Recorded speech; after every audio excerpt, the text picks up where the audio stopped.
Selamat pagi Bapak Ibu dan saudara-saudaraku, salam damai sejahtera bagi kita semua. Senang sekali kita berjumpa kembali pada pagi ini dan harapan saya kita semua tetap dalam keadaan baik, selalu semangat dan bahagia. Kita di acara Renungan Pagi edisi 23 April 2022. Yohanes 21 ayat 6 dan 7. Maka kata Yesus kepada mereka, "Tebarkanlah jalamu di sebelah kanan perahu, maka akan kamu peroleh." Lalu mereka menebarkannya dan mereka tidak dapat menariknya lagi karena banyaknya ikan. Maka murid yang dikasihi Yesus itu berkata kepada Petrus, "Itu Tuhan."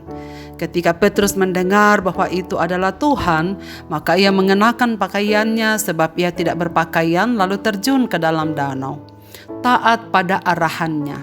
Kabar itu Tuhan disambut dengan sangat senang oleh Petrus dan murid-murid lainnya. Wow, ini sangat indah. Saat yang mereka sangat nantikan.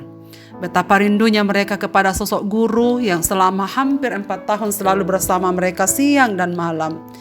Telah terpisahkan saat Yesus ditangkap hingga kematiannya. Ini kali yang ketiga ia memperlihatkan dirinya kepada para muridnya setelah kepada para perempuan yang kekubur di hari kebangkitannya. Dan yang pertama ia memperlihatkan dirinya pada malam Paskah tanpa Thomas. Lalu pada murid-murid yang lain dengan Thomas. Dan ini kali yang ketiga kepada para murid di Danau Tiberias ini. Kita bertemu dengan para murid yang sedang kembali ke pekerjaan semula. Ide untuk melaut dan menangkap ikan datang dari Petrus karena memang sebelumnya ia memiliki pekerjaan sebagai seorang nelayan.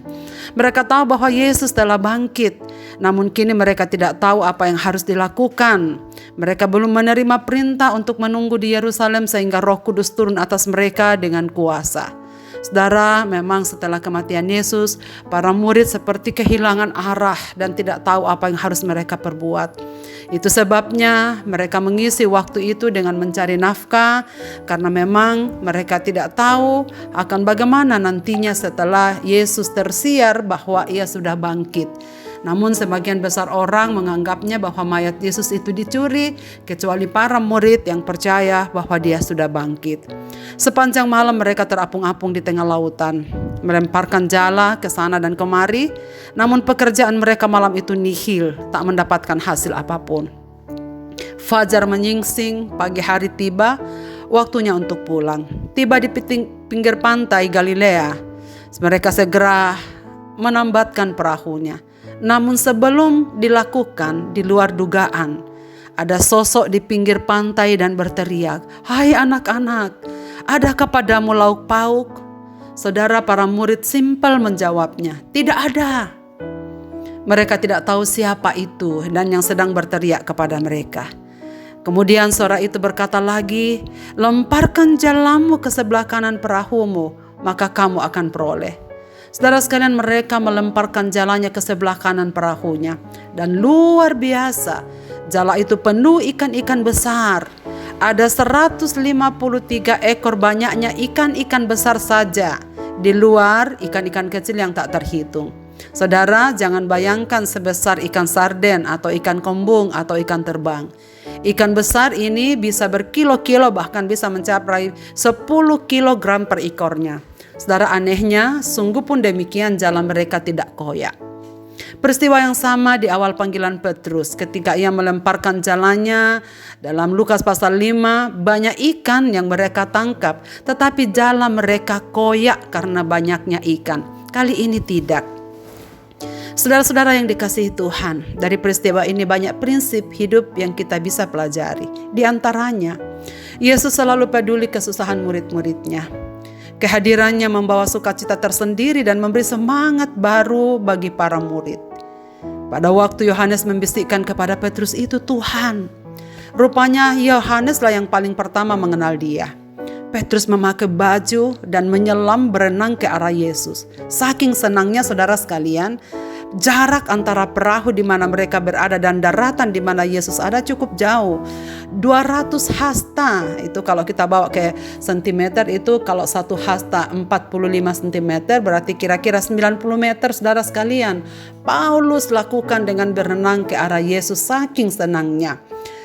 Murid-murid yang lain mendekat kepada Yesus dengan perahu. Tetapi situasi itu bagi Petrus tak ada artinya karena ia ingin segera melampiaskan kegembiraannya bertemu dengan Tuhan. Saudara sekalian, Yesus tahu apa yang sedang terjadi pada murid. Dalam kekosongan tanpa kehadiran Yesus, mereka harus menghadapi kenyataan. Kini jelas itu Tuhan, sekarang bukan lagi guru.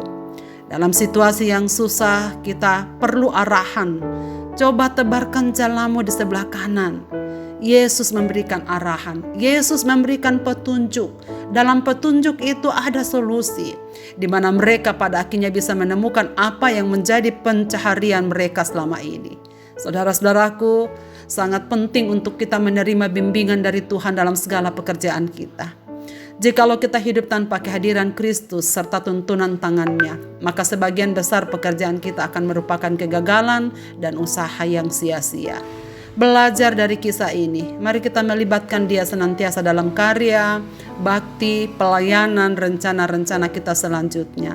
Sebab jelas, di luar Kristus kita tidak bisa berbuat apa-apa. Marilah kita berdoa. Bapa di sorga, kami mengucap syukur untuk firman-Mu pada pagi ini. Di hadapan hadirat-Mu yang maha tahu, kami mengakui keterbatasan dan kelemahan kami.